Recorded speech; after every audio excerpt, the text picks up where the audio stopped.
Today I want to share something very personal, which is that I have an anxiety disorder.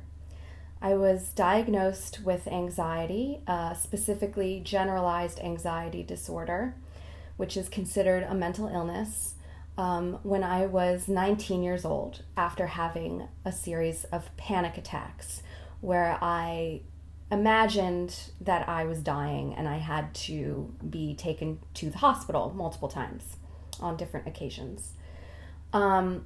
After starting therapy and medication, eventually these panic attacks subsided, and that is when psychiatrists were able to determine that what I have is generalized anxiety disorder. The reason why I'm sharing this, my close family and friends have known for a very long time, since the beginning, and I've had an incredible support network that I'm very grateful for. The reason why I'm sharing this in this more public setting is because I really feel like it's important to destigmatize mental illness. I do identify as somebody who has a mental illness, and I've been struggling with it. And I have made tremendous progress in terms of my own understanding of how my anxiety impacts every aspect of my life. My anxiety symptoms first manifested when I was 9 years old, shortly after the death of my uncle, John, who had brain cancer, and he was very young. And, I don't know if it's a coincidence or not, it doesn't really matter, but when I was 9, in addition to exhibiting pretty severe anxiety for the first time in the form of obsessive compulsive behaviors, 9 is also the year I started writing music. And in a way, my composing, which at 9 was just playing the piano and singing, I think I began to confuse the adrenaline and rush that I got from writing music with the anxiety and the need to comfort myself and to protect myself from fear, an imagined fear or fear of death. So the two got confused very early on for me. And I think music became such a place of safety and comfort, which is a very healthy thing. But I think what became unhealthy was my desire to cure my anxiety with my music. This was not a conscious thought.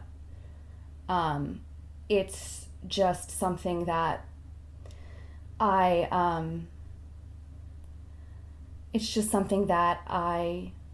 linked in my brain at a young age, and it's taken a long time to decouple my creative impulses from my anxious impulses. The reason why I'm sharing this information now is because I think the pandemic has raised the discussion of mental health in a way that's very exciting to me.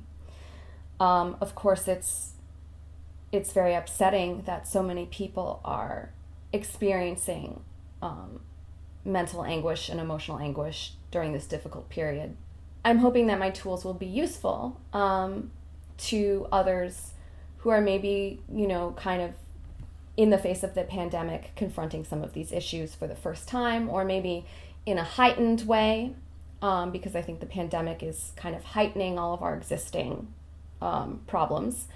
And then for those of us who do struggle with mental illness, to just send another message that it's okay, it's nothing to be ashamed of. You can still function and thrive and create the life you want to live and make the art that you want to make.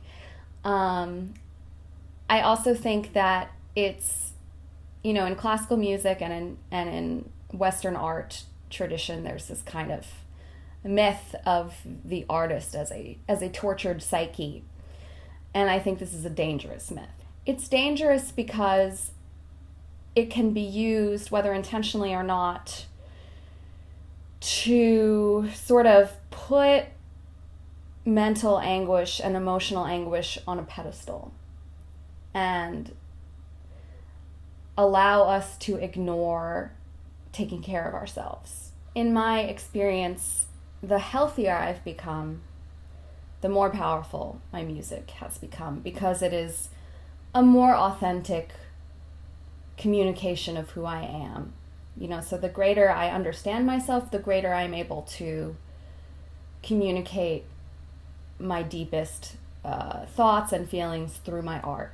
I've been very lucky that my two main composition teachers, Steve Stuckey and Stephen Hartke, were very supportive. Although I was not ready to talk about my anxiety with Steve Stuckey because I was still in college, he knew that I had anxiety because it was just obvious, and we had a couple of kind of conversations that tiptoed around it, but were still very helpful to me in terms of decoupling my anxiety and my creativity. When I studied with Stephen Hartke in graduate school, I was had been in therapy for some time, and I was able to talk with him more directly, and he was also very supportive. But I'm lucky in that sense. I think, mental health is not something that is discussed in school. It's not something that's discussed in the industry. It's still sort of coming into acceptance. So I hope that this platform, that LooseLeaf Notebook, can serve as a safe space to talk about the relationship of creativity and mental health. And, I will speak from my personal experiences as I have been, but I felt that I needed to share this before moving forward with the project because I really want to be able to be all in, I guess.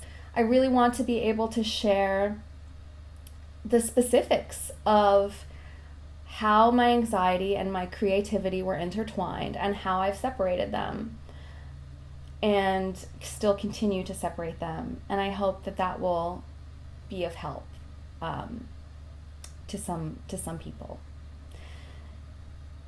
Thank you for listening. Whew.